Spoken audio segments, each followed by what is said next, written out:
A gente está voltando para a segunda parte aqui com Humberto Baltar, dos Pais Pretos Presentes. Ele já voltou aqui com a gente. E a gente estava falando sobre o espaço escolar nessa produção positiva da imagem paterna, né? E quando a gente fala da imagem paterna, e o Humberto ele falava da dificuldade às vezes do pai, né?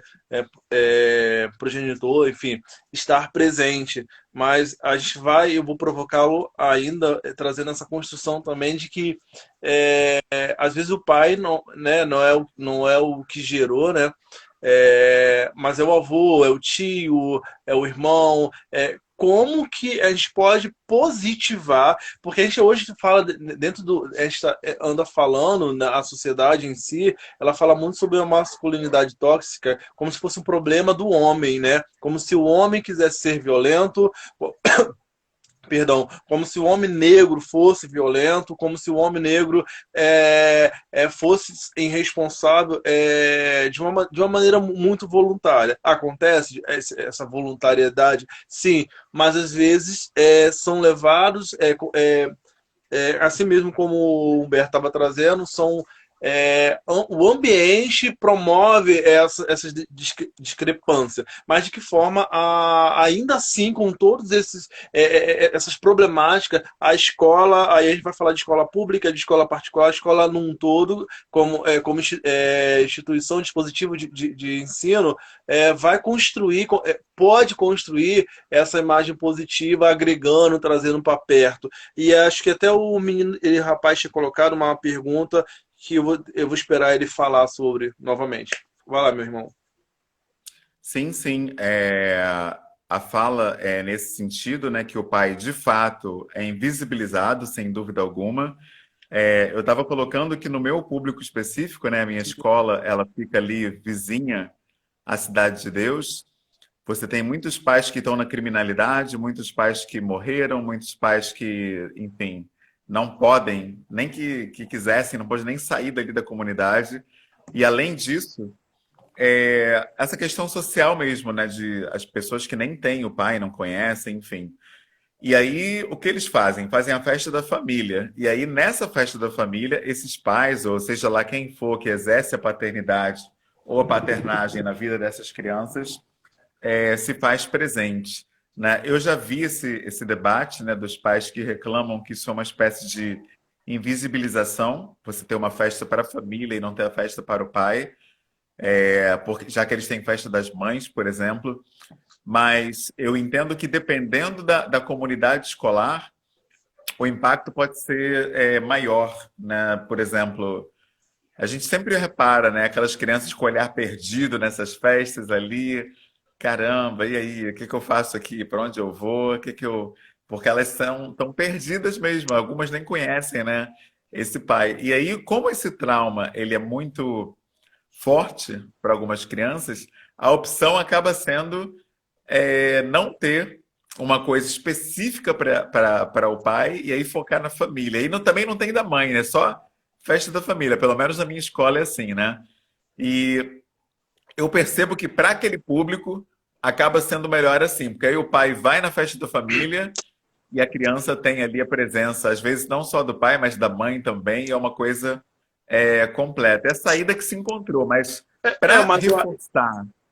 eu acho que, desculpa, só para você também responder em cima do que o Lúcio colocou, ele fala sobre esse Sim, envolvimento, mas é criar essas estratégias, entender o seu público, sim, entender sim. quem é essa criança e de que maneira está positivando. Já que você faz uma festa da família, tá sendo incluso, tá sendo incluído, incluso não, tá sendo incluído ali a figura paterna, seja ela na representatividade do pai, do avô, do tio, porque é importante. Se você quer formar Sim. homens com não atitudes tóxicas, você precisa já começar essa reprodução aqui. Aí acontece esses estigmas, eu vou deixar você continuar falando, porque em cima do que eu estou falando, do que ele escreveu, do que você vai falar, eu vou te trazer uma outra questão.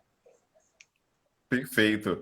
Então, isso que eu ia falar, só para que dá para positivar essa paternidade, inclusive na festa da família, é o que eles fazem lá. Eles fazem na festa da família o futebol do papai. Quem tá lá que é pai, faz aquele futebol, a criança entra junto também, tem gincanas, atividades específicas é, para os pais, a dança do papai, a música do papai, e aí aquele cara, ele vem à frente, aquela criança, ela se vê assim, nossa, aquilo ali parece que é uma final de Copa. Ela fica encantadíssima em ver que toda a comunidade escolar está olhando para o pai dela. Aquilo, pô, É só isso! quem já viu, só quem já viu esse momento na vida de uma criança na escola sabe, né? O impacto que isso tem. Então, é o que você está falando, isso deve ser feito sim. E eu vejo que muitas escolas, justamente por essas razões que eu falei, da ausência paterna, da criminalidade, enfim, para algumas crianças não sofrerem, elas simplesmente abolem tudo que envolve pai, paternidade, masculinidade, botando tudo nesse saco do tóxico.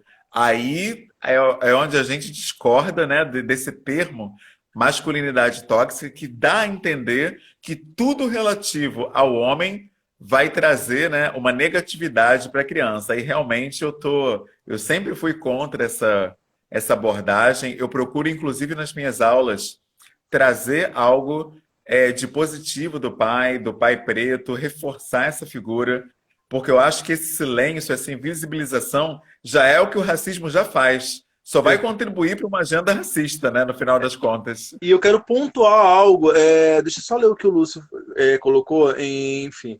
É outro tema. A ideia da família não tem origem no fato inexorável das famílias. Em grande parte, ainda mais na periferia, são lideradas por mulheres. Exato.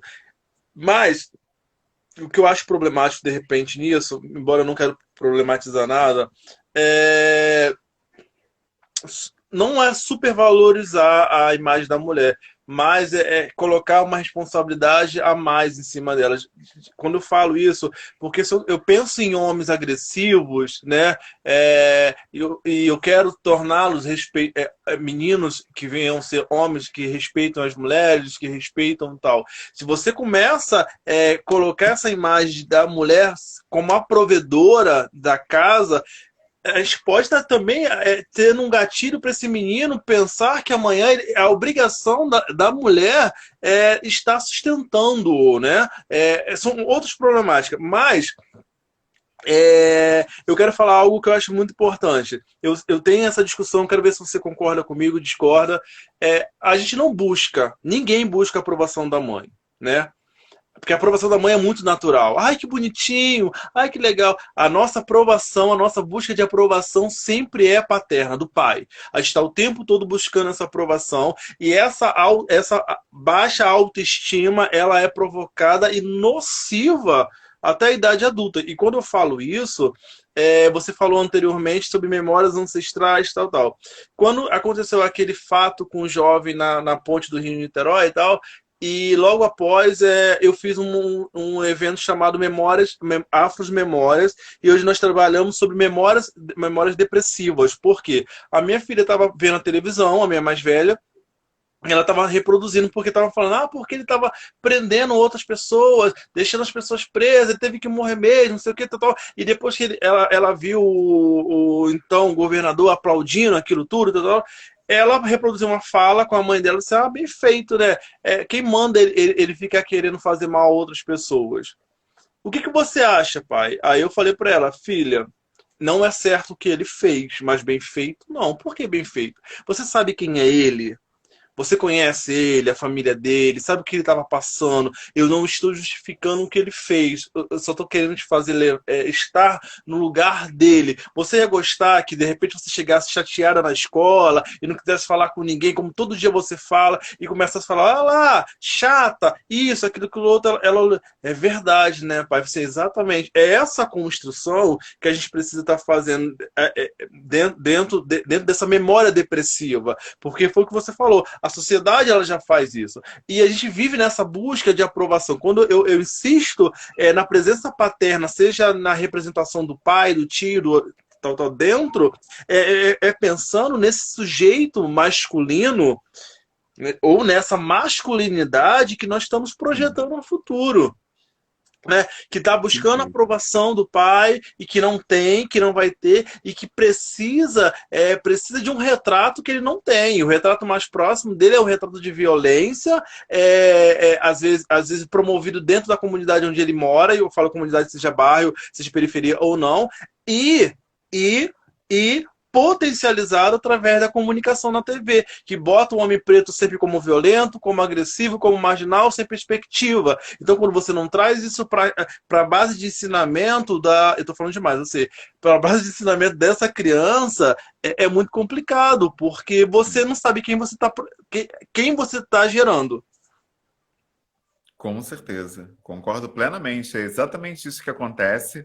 E não existe uma preocupação, na verdade, né, com esses componentes emocionais da criança. Eu acho incrível, porque a escola é justamente a primeira experiência social da criança. Eu E trabalho com público traumática, né? infantil e traumática, né? Porque, pô, a galera devia ter esse cuidado e não tem, rapaz. Eu fico bobo com isso. E como sempre, né, o homem é minoria em espaços de aprendizado, né, e aprendizagem, a gente fica meio rendido ali, né? Eu, pelo menos na minha escola, eu sou um dos únicos homens. Eu acho que de 35 funcionários, só tem eu, o diretor, o inspetor.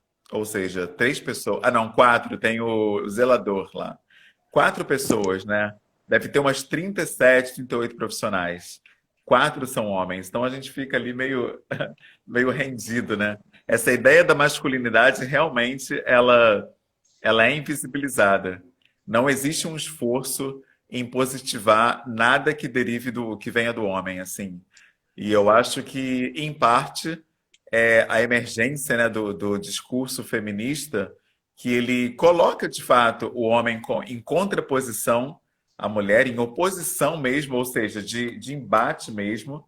Existe um maniqueísmo, eu diria, né?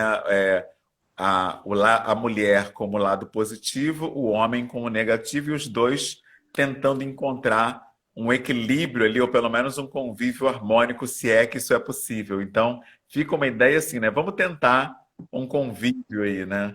O homem com a agenda machista e a gente tentando, enfim, equacionar isso. É uma situação muito complicada, porque o tempo todo a mulher ela vem falar sobre o respeito que o homem precisa ter com ela, dentro de um discurso muito positivo, dentro de um discurso muito propício. Mas, Sim. agora falando da mulher preta, mas aí você traz o discurso feminista, né, extremo, na verdade, é, desvalorizando o homem preto, né? É, já não basta a sociedade estar exigindo um posicionamento desse homem preto, que principalmente é a sobrevivência sua e dos seus, e primeiro dos seus, e que esse Estado, e quando eu falo do Estado, eu falo do sistema, não corrobora, não propicia igualdade, não propicia terreno, principalmente emprego. Não vamos nem além. É um emprego para que esse cara se sinta útil. Ainda vem a mulher preta, uma igual, a sua igual, mexer com o seu brilho, né? Eu sempre falo isso em algumas palestras que eu já dei para casais. Eu sempre falo assim: você pode mexer com tudo do homem, mas menos com brilho. Porque quando você mexe com brilho, porque assim, a gente sabe que a provisão está conosco, a gente sabe que a gente precisa, quando vai chegando no dia 30 não fica pensando você, mulher, que a gente já não está pensando que o arroz pode estar acabando. Isso já está na gente. Mas o que fazer se a gente só recebe uma vez no mês? E quando a gente recebe, 2 dias depois já não tem mais. Então, cabe também nesse discurso da mulher ser apaziguadora, nossa, no sentido do homem, do seu marido, do seu homem preto, dizer, olha, filho, tá acabando, mas nós vamos conseguir, vamos racionar um pouco mais. Ele se sentir essa parceria e não esse choque aí, como você mesmo trouxe. Eu tenho falado isso porque os grandes embates de violência, os grandes embates, quando eu falo de violência, estou falando agora só no nível verbal e desentendimento de diálogo dentro do seio familiar, estão nesses entraves sociais, que a gente deixa que esses entraves, que essas demandas sociais entre dentro da nossa, Cris Molungo, maravilhosa. Olha, Cris, eu sou muito humilhado por você, hein, Cris, me abandonou. E a gente deixa com que entre dentro da família de maneira negativa, né? E quando deveria ter uma comunicação melhor. Antes de você falar sobre isso, porque você é casado com uma mulher preta. Ontem eu estava vendo um filme, desde que a gente conseguiu finalizar a nossa data, e eu vendo aqui, aí eu falei, não, eu vi um filme e eu fui ler a sinopse e eu falei, não vou ver esse filme que fala, dizer isso para mulheres muitas vezes pode significar que estão passando pano para homens. Não, não, não, não, é muito pelo contrário, pelo contrário, a gente não está tirando nenhuma responsabilidade do homem quanto à dedicação à mulher. E quando a gente fala de dedicação à mulher, a dedicar-se mesmo, tanto no emocional, no físico e no social, em respeitá-la, em provê-la, em amá-la, em não trocá-la pela mulher branca. Não é demérito nenhum a mulher branca nessa conversa aqui, mas assim, é essa valorização. Só que essa valorização ela é unilateral também. O bilateral, né? É uma via de mão dupla. A gente precisa se sentir valorizado também. A gente precisa se sentir valorizado quanto esse expoente que está o tempo todo sendo cobrado e que não foi nos ensinado nem nos dado direito nessa sociedade de sermos alguém melhor. E quando eu digo ser, eu não estou falando de caráter, tá, gente? Eu estou falando que no final das contas o dinheiro dentro de um casamento, dentro de um seio familiar, diz muita coisa, sim. Diz muita coisa, sim. E muita da violência que é gerada pelo homem, ela é gerada fora e levada para dentro da sua casa que chega na mulher, que não deveria. Não deveria, é crime. É crime. E, enfim, sim, entendi a narrativa e concordo absolutamente, mas não tem tido estimulado a nossa valorização das relações. Exatamente. Falando do filme, a gente vai falar. Gente, é muita coisa que eu tenho que falar com esse homem. Eu não consigo. Tá vendo as nossas necessidades de fala, irmão? Os nossos homens, nossos irmãos, precisam dessas narrativas. Eu não preciso falar do seu coletivo, mas antes disso, eu quero realmente encerrar essa minha fala, que eu vi o filme falando sobre essa aprovação paterna, né? E o filme era dos meninos que descobriram a sua sexualidade e nisso ele foi... O pai que era policial acabou, depois de muita discussão, conseguiu entender o seu filho e o outro pai não. E no final de tudo, esse menino era boxeador, que o pai que era médico, olha só a diferença, né? Um policial sendo mais racional afetivamente e um médico que pressupõe o entendimento de que é algo natural a sexualidade, enfim, fora essa discussão, não aceitou e tentou prender seu filho, e no final de tudo, ele vai pra luta, porque era o que o pai dele queria, ele ganha a luta, e o pai ele sai correndo atrás do pai, e você viu minha luta, viu? Fui bem, foi. O pai não querendo falar muito, eu aprendi com você. Ele perguntou, você tem orgulho de mim? E o pai não falou nada. Você tem orgulho de mim? E o pai não falou nada. E o pai saiu e foi embora. Você tem orgulho de mim? É a aprovação masculina. Que essa formação para atitudes futuras. Aí dentro disso eu quero que você fale sobre essa questão da relação homem-mulher preto, né? E também um rebuscado aí dessa aprovação, porque você falou que só veio ter responsabilidade muito tarde, devido também a essa não presença do seu pai no sentido afetivo, mas ele como provedor. Essa questão que você trouxe, ela é muito importante, né, de como a gente acaba, às vezes, se agredindo, né, sem perceber, por causa dessas pressões diversas, sendo que a pressão econômica ela é fortíssima, talvez a mais forte nas relações. Eu, quando fiz psicologia, a gente estuda que a causa principal de divórcios, ao contrário do que eu pensava, não é traição, não é questões conjugais, mas a número um mesmo é a questão financeira. Então, isso tem um peso tremendo na vida familiar. Por isso, eu demorei muito, né? Eu considero, para padrão Brasil, eu considero que eu sou um pai tardio. As pessoas normalmente têm filho entre os 20 e os 30 anos. Eu fui ter agora quase 40, justamente porque eu não queria que a pressão financeira fosse algo frequente no meu relacionamento e na minha vida familiar. Inclusive, até para me casar mesmo, eu era professor 16 horas, e aí quando eu passei para 40 horas que eu me senti mais confortável para casar, enfim, ter filho e tal, que o salário é um pouco maior, né? E com o meu negócio já estável, enfim. E isso por quê? Isso dá um conforto maior ao relacionamento, né? Até a possibilidade do diálogo, ela se torna maior quando você tem menos pressões. Por exemplo, essa pressão financeira. Você estava falando essa coisa do arroz, e eu me dei conta de que essa situação da quarentena, por exemplo, para mim foi super positiva, porque finalmente eu consegui zerar algumas faturas de cartão de crédito que eu não conseguia zerar antes, porque eu vivia em shopping, comendo, comendo. Às vezes cancelava uma aula, eu ia ao cinema. Eu gastava pra caramba. E aí, com a quarentena, eu fiquei em casa. Fatura de cartão que vinha autona, agora já tá tranquilo, tá vindo bem menos, que a gente só pede iFood aqui às vezes. Então, eu consegui controlar. E para muitas famílias, especialmente pretas, foi o contrário. A quarentena fez o cartão de crédito deles disparar, porque como a renda diminuiu, muita gente perdeu até emprego, o cartão de crédito é que garantiu aquela compra do mês.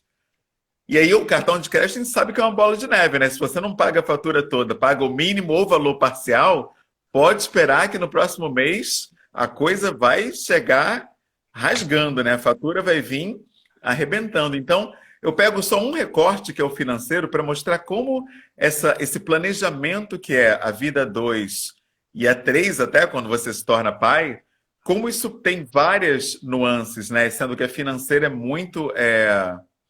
ela é muito preponderante. Mas aí o ponto que eu quero chegar é a ancestralidade africana, que a gente acaba sempre chegando invariavelmente. Quando você lê o livro Espírito da Intimidade, você percebe ali que a sua escolha familiar, a escolha da sua composição familiar, ela não pode ser fruto de algo externo, algo que vem dos outros, ou algo que vem da cultura. Por exemplo, aqui no Brasil, a cultura é a mulata do corpão, né? Aquele corpo que chama atenção. Aí o que acontece? As pessoas se unem principalmente baseado em atração física Uhum. apenas. E aí dali vem um filho, aí, pô, me atraí, porque ela era gostosa, vem um filho, vamos morar junto para criar esse moleque. Ou seja, você criou uma família porque você viu um corpo atraente num samba. Aquele corpo caiu em você montando uma família. Quer dizer, de repente você está ali tendo que gerenciar uma família porque se atraiu com uma mulher e aí veio um filho ali no processo. Aí tudo que acontece é em função de apagar incêndios, né? Você tentando lidar com o que vai acontecendo. Ou seja, a família, ancestralmente falando, ela deve ser um projeto evolutivo comum. Quem diz isso é Catícia Ribeiro, a Zangeri, baseado em princípios nossos, né, ancestrais. Ou seja, um projeto de crescer junto, não é um projeto de tapar buraco, um projeto de como é que eu vou fazer e agora, tá vindo um filho aí na correria. A gente fez vários cursos, a gente fez, nossa, a gente fez curso namoro a três, a gente fez curso casamento, como é que é o nome?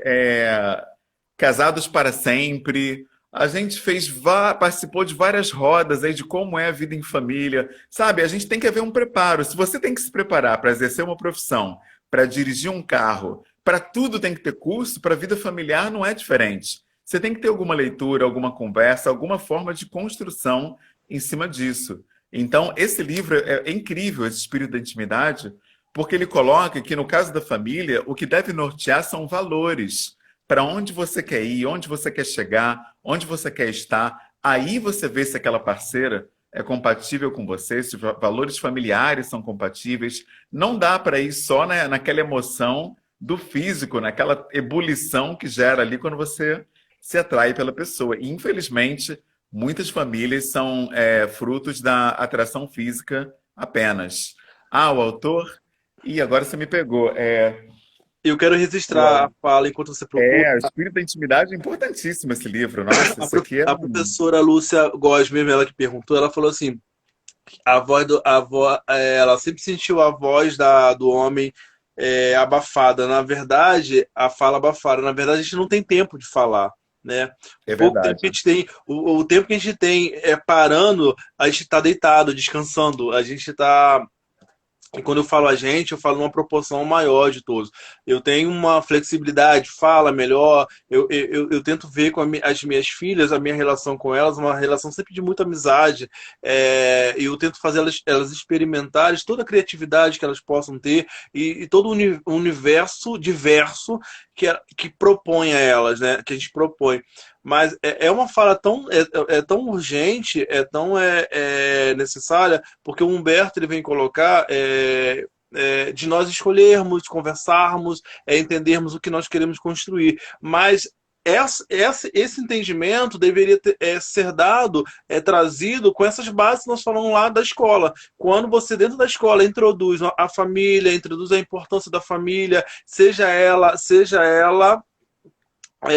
nutrida na sua composição original ou não, mas que é importante a família quanto esteio, quanto base, fala, meu querido, quanto esteio, quanto base, você consegue projetar isso adiante. Mas quando toda a sua base de ensino ou de olhar para aquilo é negativo e você não tem referência nenhuma e que os relacionamentos são pautados no efêmero do sentimento, da paixão, da carnalidade, você acaba também perpetuando isso. E que é oriundo, sim, de um sistema que está aí dizendo, olha, hipersexualizando o corpo negro, hipersexualizando, colocando em um lugar de objeto o corpo tanto masculino quanto feminino da situação. Então a gente precisa também entender Exatamente. que esses não relacionamentos do nosso povo, quanto a permanência e uma melhor estrutura no planejamento familiar, é oriundo também de uma informação que não nos é permitida quanto representatividade e representação na formação do senso crítico. Falei demais de novo. Cadê o nome do Não, autor? você está certíssimo. Isso é por isso que quando eu falo que infelizmente a maioria das famílias é fruto de atração, que o cara chegou e não planejou, eu não estou de maneira nenhuma culpabilizando, não. Eu tenho Não sei. consciência de uma zela social. Isso é a mais pura verdade. Infelizmente, né, ou felizmente, não sei, a gente tem acesso a esse conteúdo por outros canais, por exemplo, a igreja. Que eu saiba, a nível popular hoje no Brasil, é um dos únicos lugares onde se ensina que o que deve nortear um relacionamento são princípios. Eu não vejo isso nem na escola, né? Nem na Uhum. escola eu vejo um momento onde se fala de como se compõe uma família, como se decide com quem formar uma família, casamento. Não existe uma disciplina, né? Uma cadeira para isso. Mas, por exemplo, em qualquer escola dominical que se preze, se coloca isso nas igrejas, né? Que você conhece o fruto pela árvore, quer saber se um homem é para casar, vê como ele cuida da mãe dele, vê como ele trata os pais, vê se ele honra os pais dele. E isso é falado demais na igreja. Então, é um dos poucos lugares que eu vejo trazerem esse princípio que, por coincidência, também é um princípio ancestral africano, de você olhar primeiro a meta, olhar valores, olhar ideais, para depois ver se é compatível a direção onde aquela pessoa quer chegar com a direção onde você pretende caminhar a sua vida, a sua família, ver se os dois casam para só então você vislumbrar a possibilidade de um relacionamento com aquela pessoa, né? Isso é interessante, você trouxe novamente o assunto igreja e como essa ausência paterna e todos esses complexos que, quando você não os trata, eles permeiam para todas as outras falas, né? Sociologia. Vamos ver, professora, calma. Filosofia e sociologia, eu não sou muito bom, vou deixar isso para o Humberto. E eu, quando entrei para a igreja, que eu sou oriundo de igreja evangélica também, embora a minha família paterna, eu sempre falo isso porque é importante, a minha família paterna é toda de matriz africana, com minha família materna, alguma parte sim, outros são católicos, e outros também indígena, até porque eu sou um afro-indígena brasileiro, porque minha avó é indígena, povos originários, e eu, quando aos 7 anos decido, né, ser da igreja evangélica, eu decidi, a ovelha da família, Se desgarrar, quem é que te ensinou? Mas não era que eu sempre tive essa situação de entender, de me relacionar com a minha fé, aquilo que eu acredito, aquilo que eu sinto, que é maior do que a religiosidade, a prática religiosa, né? Que é uma outra coisa, um outro debate. E nisso, mas quando eu entro para a igreja, por conta do meu relacionamento não estruturado paterno, eu não vi, até um determinado ponto da minha vida, eu não conseguia ver Deus como pai. Esse pai que é apregoado, esse pai amoroso, esse amigo, esse irmão, o Cristo irmão, o Cristo filho, que te adota também como irmão, o pai, enfim. Para mim era Senhor, para mim era o Senhor punidor, também das narrativas de cima do púlpito e das minhas vivências. Elas se chocavam e dizia que meu lugar era aquele de escravidão. Eu estava sempre num olhar ainda sobre esse jugo da escravidão. Só quando eu consigo me libertar dessas mágoas, dessas feridas, dizer, não, eu não posso, se eu não concordo com isso, eu também não posso deixar esses sentimentos outrora me prender. Aí eu consigo começar a olhar a Deus com um olhar paterno. Então, assim, aí a minha fala é outra, a minha comunhão é outra, o meu relacionar com os irmãos é outro. É para dizer como que é importante a presença paterna na construção, sim, de um cidadão quanto indivíduo nessa construção de sociedade. E aí eu vou falar em todos os âmbitos, seja emocional, social, religioso, econômico e tantos outros que a gente vai cultural vamos permear. Então a gente precisa, mulheres, exijam isso nas escolas. Converse com seus pares e converse com as representatividades masculinas dentro da sua casa, seja o avô, seja o tio, o irmão, o primo, o sobrinho, porque vai transformar esse menino machista que você não quer amanhã, vai ser transformado aqui, nesse espaço de convivência familiar. Aí isso é ancestralidade. Perfeito. Bom, vou passar aqui para a professora Lúcia o nome do livro, né? O livro é O Espírito da Intimidade. Deixa eu ver se está pronto. Espírito da Intimidade. E está aqui, ó, a autora Sobonfo Sommer. Esse livro tem lá no nosso grupo, no Telegram. É só acessar o link lá no nosso perfil, Pais Pretos, que a gente está fazendo um estudo desse livro todo domingo, de 5 às 6 horas. Então acessa lá no grupo do Telegram, a gente tem o livro em PDF para baixar. E você falou uma coisa muito importante, que você falou que assim, é um estudo que está dentro da igreja sobre o prisma, né, cristão e sobre o prisma evangélico, né? Que aí a gente vai Sim. botar prisma cristão, um pouco oriundo da igreja católica, que também é ativa, tem esses ativos, né, que são encontros, e da igreja evangélica, enfim. Mas eu acho que é uma discussão que deveria ser levada para outros. Eu sei que dentro das religiões de matriz africana também há esse tipo de conversação, há esse tipo de coisa, mas eu acho que para a sociedade em si, ela deveria ser uma construção também de planejamento familiar, quando a gente fala de planejamento familiar, dentro dessa construção de afetiva, né? De afetuosidade. Porque como a gente já falou que afeto não é só toque, mas acho que você descobrir e entender um planejamento a dois futuro é a base mais sólida para que todo esse afeto seja demonstrado. Porque também nós estamos falando de homens e mulheres que casaram e não sabem dizer te amo. Porque o primeiro encontro deles foi num carnal. E já está entrando para outra discussão, gente. O primeiro encontro é carnal, se perpetua porque paixão dura só 2 anos, tá? E após esses 2 anos, as pessoas já não sabem lidar com o amor. Porque não foi aprendido, não tem o diálogo do amor, não tem o diálogo do amor, mas tem o diálogo do corpo. E o diálogo do corpo não precisa muitas falas, não precisa muitas narrativas, não é isso? Dentro disso, essa construção de afeto no casamento, como que podemos resolver isso, meu caro amigo Humberto É isso Baltar? aí. Eu acho que a ancestralidade sempre é a resposta. É perfeito aquele símbolo de Sankofa, né? Se você quer ver o futuro, olha para trás, não tem jeito. Quando você olha para a ancestralidade, você encontra a resposta para praticamente tudo. Nesse caso, A ancestralidade são os nossos, é a aldeia, é a comunidade, e para a família, né? Quem tem a sua vovó, seu titio, aquele mais velho que já foi casado, com pessoas que vão poder te trazer alguma orientação, né? Eu conheço pessoas que já estiveram nesse lugar de não querer se separar, mas sentiu nitidamente que estava esfriando a coisa. E aí, como é que eu faço? Eu termino, eu saio, eu dou um tempo, o que que eu faço?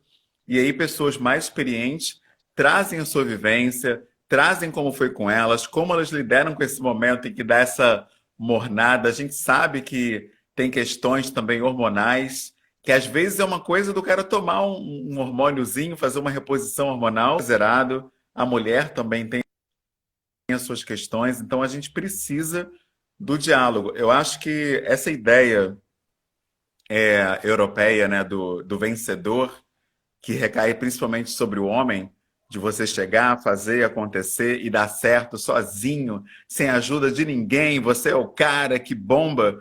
Isso está matando as pessoas, principalmente pessoas pretas, porque essa narrativa não contempla o homem negro em esfera nenhuma, a começar pela financeira. O homem preto não é provedor, ele não tem nem que ele quisesse, ele poderia ser um provedor. Para você ser provedor hoje, Não nos você tem deixam, não nos não deixam. deixam, exatamente, não tem como, não dá, cara. Você até Não é a que tua não, renda tem. não é que Pô, não queiramos, queremos sim, mas sim. não nos deixam. Mas até Não querer, consigo respirar. mas até o querer é tóxico. Querer ser o Exatamente. provedor, querer ser aquele que atende às demandas de todo mundo numa casa, isso sobrecarrega de uma forma Sim, tal, isso, a nível perfeito, perfeito. psicológico, que essa pessoa vai acabar, sabe, com problemas psicológicos, vai acabar aí desaguando num vício da bebida, alguma coisa como uma válvula de escape. Então a gente precisa entender que a nossa visão é junto, é sempre junto.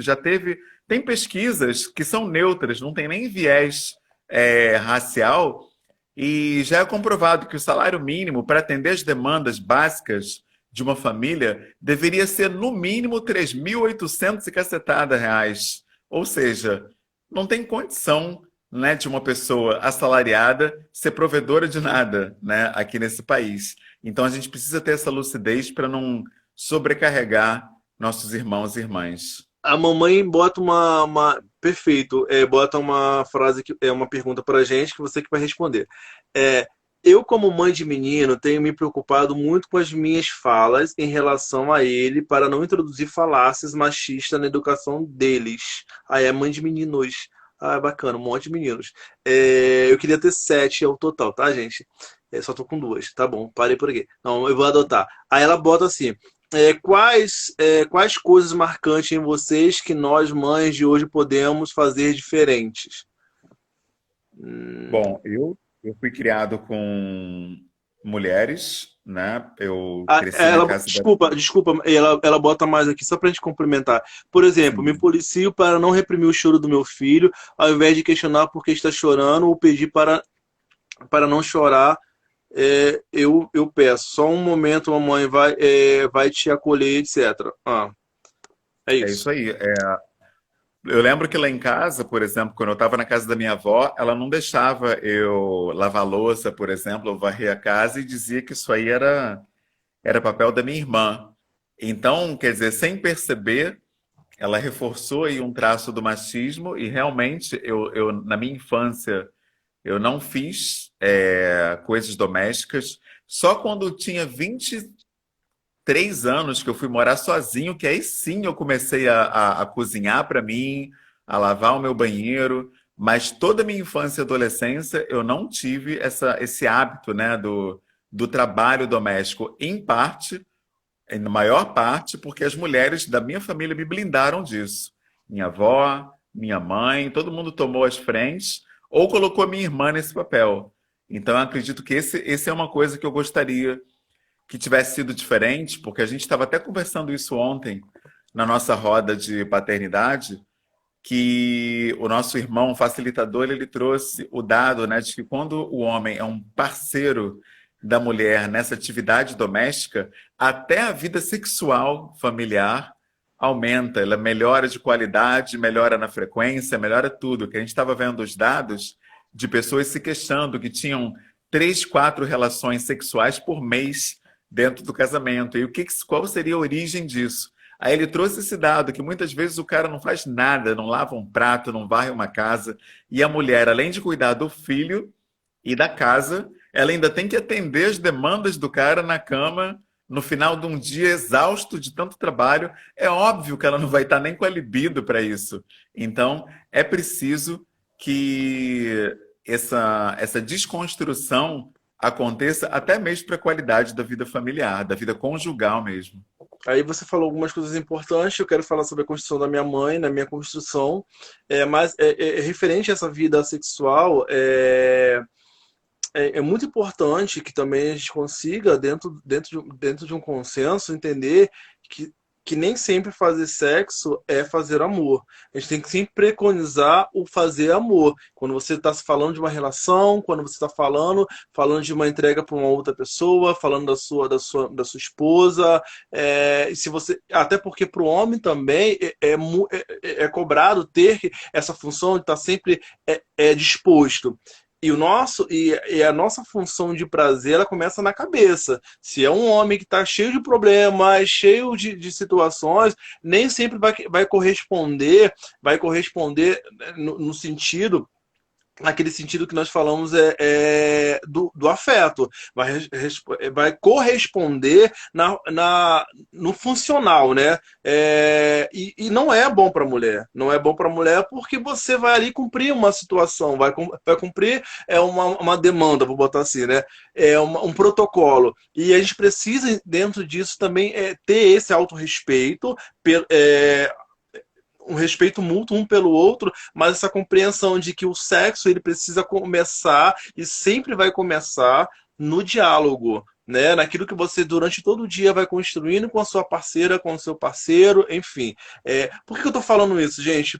Por que nós estamos falando isso, né? O Humberto trouxe isso. É porque isso é afeto, isso vai desconstruir, respondendo a pergunta da mamãe Malacaia. É isso. A minha mãe, ela sempre me ensinou a cozinhar, a varrer, a fazer, até porque eu tinha que cuidar do meu irmão, mas ela sempre falou assim: olha só, homem que é homem sabe fazer de tudo, porque amanhã sua mãe pode te faltar, você não pode depender de mulher nenhuma, você está aqui para ajudar, você está aqui para contribuir, você está aqui para. Até porque ela vem de uma família grande, vem de tribo também, as tribos, ela tem muito dessa autoajuda, aí vem mais, enfim. Então, ao longo do tempo, eu acho que ensinar o filho a compartilhar e ser um parceiro, né, como mesmo o Humberto falou, é interessante. A não repressão, a não fala, e não permitir que os arredores, a gente está falando de tios, nós estamos falando de presenças masculinas com atitudes machistas, venha contrapor essa criança que está em formação. Para ela, ela já sabe quem ela é. Né? Mas ela busca amparo nessa sua construção de dentro para fora, porque ela já sabe quem ela já sabe o que ela quer ser, tá? Então ela precisa externar, mas para que ela precisa ser regada, né? A única contribuição que nós temos é regar com respeito, amor e carinho. É a planta, gente. É uma semente. Ela vai crescer, independente ou não do que você possa estar falando. Só que assim, umas crescem e perduram porque está sendo bem, estruturada, regada, enfim, tem um ambiente, um ambiente adequado, ou, ou não. Então, assim, qual é a participação da mãe? Ensinar o seu filho a tratar esse universo feminino de maneira que não existe um universo feminino. E não existe um universo mais masculino. Existe um universo comum à masculinidade e à feminilidade. Isso independente de gênero. É como eu me comporto. Agora eu vou ter que entrar num tema. É como a mulher que se vê homossexual vai nesse ambiente utilizar a masculinidade que ela se propõe. Ou como homem homossexual vai utilizar a sua feminilidade naquilo que propõe. Ou como homem hétero. Ou como um homem hétero que vai se dispensar na sua feminilidade, e aí não se trata de ser homem ou ser mulher, mas no sentido de se permitir ao sentimento que é muito atribuído para a mulher, a afetuosidade que é muito atribuído para a mulher, ou esse entendimento de sociedade. Sim, exatamente. Esses papéis de gênero, né? Acho que a gente se confunde muito nisso. O que que é ser homem, o que é ser mulher? Eu acho que muitas pessoas se perdem até nas relações.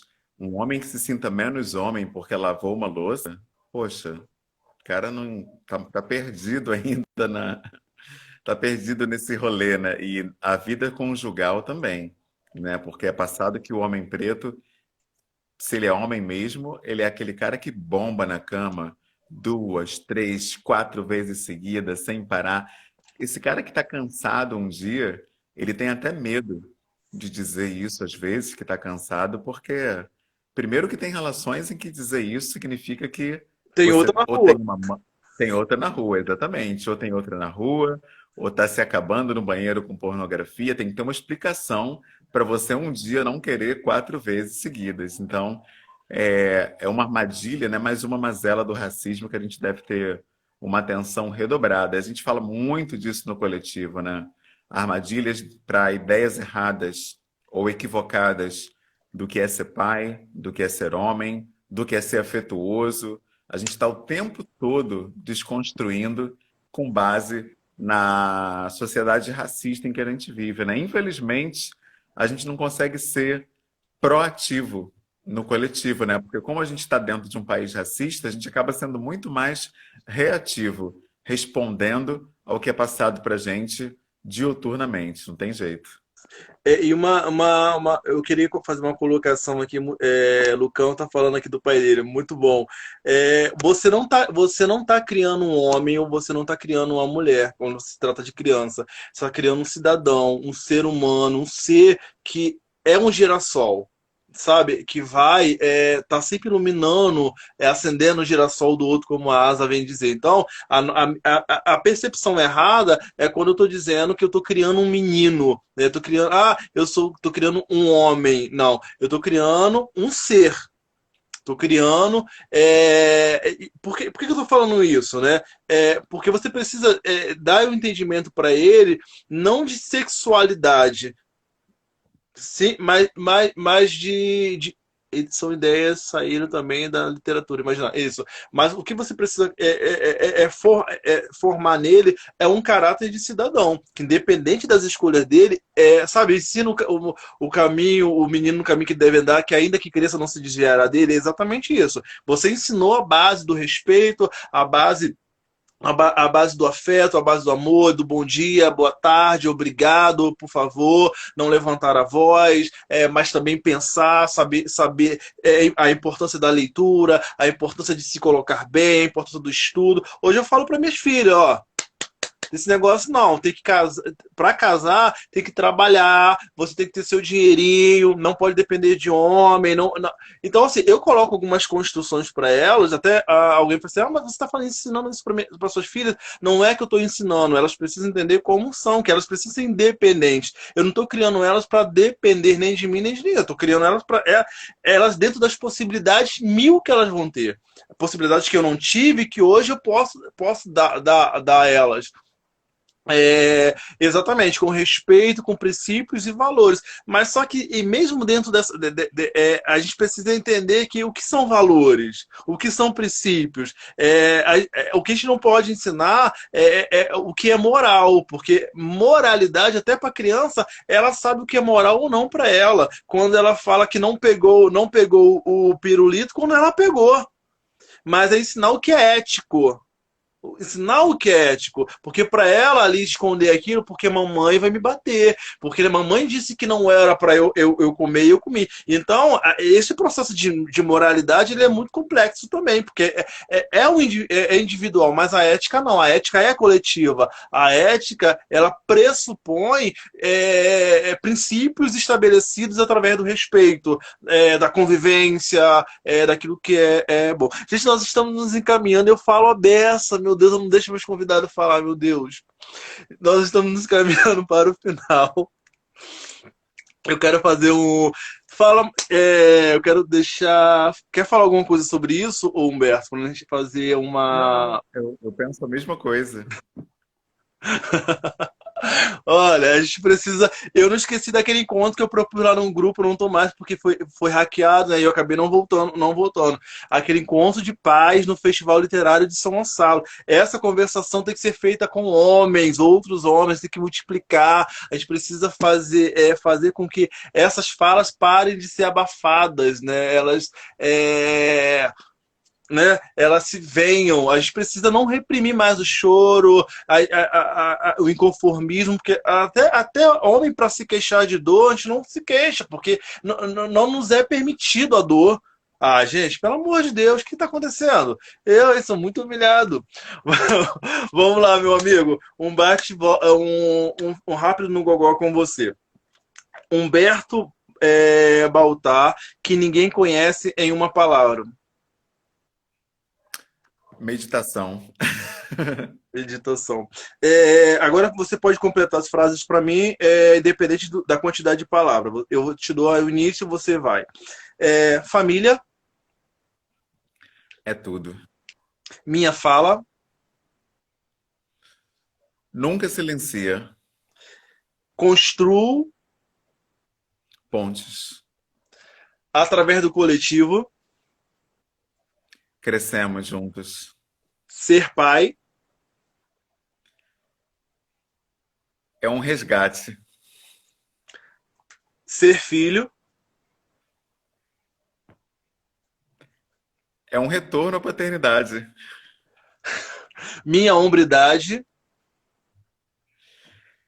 Serve para todos. a masculinidade. Jamais será tóxica. Boa. Eu, quanto professor, tento Elevar a autoestima. eu, quanto homem, me proponho A não cumprir papéis. eu, quanto pai, exerço Exerço o aquilombamento. está preso no gogó, seja uma fala, um grito, um versículo, enfim. Eu acho que a gente precisa urgentemente construir mais pontes. A gente precisa parar de escolher quem é digno do nosso amor, da nossa atenção, do nosso afeto. Eu digo isso enquanto povo, não estou falando de parceiro afetivo, não. Parceiro tem Sim. que ter todo o critério do mundo, porque é uma escolha importantíssima para a vida. Mas agora, pessoas semelhantes, eu acho que todo mundo deve ser fruto, né, e alvo do nosso afeto irrestrito, do nosso amor, não só para quem é da nossa fé, da nosso grupo espiritual ou da nossa corrente ideológica. Eu acho que a gente está se empobrecendo demais atacando o diferente. E digo isso para tudo, né? Em todos os campos. Eu acho que a gente precisa construir mais pontes entre nós, especialmente nós, povo preto. Gente, é isso. Ah, e falando eu não sei como vai acabar aqui, deixa eu ver aqui. Acho que a gente tem uns minutinhos. Fala pra gente do coletivo Pais Pretos Presente, um resumo de como ele se criou, enfim, como ele está aberto e qual a finalidade dele, por favor. O coletivo surgiu também a dúvida de como criar uma criança preta num país tão racista como o Brasil, e aí os próprios pais que foram surgindo e tirando dúvidas, né, que eu queria saber, né, dos pais presentes, como é essa realidade de criar uma criança preta aqui. E eles próprios trouxeram a ideia da gente construir um grupo, né, no WhatsApp para a gente trocar entre a gente. E aí foi incrível porque as mães também se interessaram. E aí, como os pais queriam falar das questões deles e acharam que ficaria muito exposto com as mães no grupo, a gente criou um outro grupo para pais e mães. E aí as mulheres também quiseram discutir suas demandas. E aí formamos também um grupo das mães pretas, que já tiveram roda de discussão, já tiveram uma série de eventos delas. E aí as pessoas brancas também, que têm filhos pretos, sejam eles enteados ou adotivos, queriam também discutir as questões da negritude, até mesmo para poder empoderar seus filhos. E a partir daí criamos também o grupo Mães e Pais de Pretos, né, que são pessoas fora da comunidade preta, mas que têm filhos pretos. E muitas pessoas que não usam o WhatsApp, queriam fazer parte dessas discussões, nasceu também um grupo no Facebook, que hoje já tem 7 mil pessoas do Brasil e do mundo. Tem a página do Facebook, que tem 28 mil pessoas. A gente está aqui no Instagram com diversas discussões também o tempo todo. As lives como essa que eu estou aqui. Vai ter uma live incrível também amanhã. Enfim, e aí no Instagram a gente está, se não me engano, com umas 24 mil pessoas apoiando a gente, apoiando o nosso coletivo. Isso é importantíssimo, porque a gente cresce muito. Então, estamos levando essas lives para o nosso canal no YouTube também. Eu aproveito até a oportunidade para te pedir a permissão, tua autorização para salvar também essa live no nosso canal, né? Para que outras pessoas possam conhecer não só você, como todos os temas discutidos aqui. Tá super, super válido, acho que pode sim. Se você quiser, eu posso baixar para você e mandar. É, gente, cara, muito obrigado. Eu que Tentando agradeço. estreitar essa relação de amizade, fala há um bom tempo. Muito obrigado para vocês que todos estão participando. Estou para lançar meu livro, que é Colorindo a Minha Pele. Na verdade, o nome do livro vai ser uma saga, né? Minhas Marias. Eu vou estar falando primeiro agora sobre cor, como que eu discuti isso. Na verdade, não ia ser um livro, é uma fala que eu falo de contínuo. Algumas pedagogas e pedagogos falam: Alberto, você precisa botar esse livro, que vai ser muito importante levar para a sala de aula, para ensinar a paz nessa discussão de como explicar a cor para os seus filhos. E eu vou fazer também agora um livro, escrevendo um livro sobre cabelos, porque minhas filhas têm cabelos diferentes, como que eu fiz elas não quererem alisar devido a uma referência de alisamento dentro da família, né? Então, como ela empoderar, a gente conseguiu empoderar elas do cabelo. Tanto que eu vivo postando e vivo te marcando os pais pretos, vivo repostando. E o terceiro livro vai ser como Minhas Marias na separação. Elas trouxeram para a gente um novo olhar para nossa separação. Elas foram uma peça que contribuíram muito para que não tivéssemos desgaste nessa separação. Elas falavam como adultos, elas nos instruíam, elas falavam: não, vai embora, pai, hoje não adianta, ela não vai entender, o senhor também não vai entender. Então, e minhas filhas são muito assim, sabe, meio atrevidas. E essa construção, e eu vou falar, estou tentando escrever aí sobre masculinidade, paternidade, referente a toda essa conversa que a gente teve aqui, que é muito importante a gente estar discutindo sobre isso. E eu vou te propor uma coisa depois, não vou te propor que eu gosto de tudo gravado, a gente tentar fazer um livro de crônicas de paternidade, a galera trazer seus escritos, porque acho que vai contribuir para outros pais, até esse exercício da memória, de a gente resgatar a memória e deixar isso escrito para a posteridade, no sentido de compartilhamento. Eu acho que é um negócio que está surgindo aí, hein, gente? Só acho. É Acho isso, muito bom. muito bom. Naira, eu espero que você tenha melhorado, meu amor. Gente, muito obrigado à professora, a Marta, a todos os outros e outras que participaram. Tá o meu Instagram aí para vocês me seguirem, por favor. O do Pais Pretos também, tá? Baltazar, é Isso, isso, tem um querido. link lá Baltazar. também. Lá no nosso perfil tem um link de cadastro, né? É só acessar o link e se cadastrar no nosso coletivo para trazer mais dicas de discussão, de pautas para a gente trazer aqui também. Eu vou ver se mês que vem a gente marca novamente um bate-papo com o Humberto para a Tamo gente junto, continuar irmão. novas narrativas. Vou tentar fazer isso um costume entre a gente aqui. Infelizmente Perfeito. ainda a gente não consegue compartilhar, né, com mais pessoas para ir trazendo e tirando, trazendo e tirando.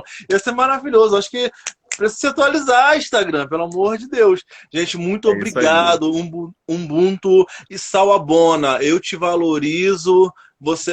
Eu te respeito, eu te valorizo, você é importante para mim. Que seja uma prática diária para gente, amar o Com seu próximo certeza. como a ti mesmo, não fazer acepção de pessoa. Já é é algo que é bíblico, é algo para você que é religioso, você precisa viver isso. O não acepção e fazer acepção de pessoa é totalmente abominação aos olhos de Deus, aos olhos do Senhor, como queiram. Ok? Eu trago isso porque isso é muito importante para vivermos o amor e a afetuosidade em toda a sua complexidade, mas também em toda a sua maravilha. Beijo, gente. Tamo Baltazar, junto. Simão Humberto, um abraço para o Apolo, para sua esposa, e muito obrigado pelo carinho, Abraço. pela atenção de verdade. Foi muito prazeroso conversar com você. Por isso que eu falo que você Eu é que paterna, essa agradeço. cara paterna, a gente dá vontade de abraçar, para dizer: pai, irmão, me ajuda. É isso aí. Beijo, Tamo querido. junto, irmão. Abraço. Abraço, gente. Tchau, tchau. Obrigado. Gratidão.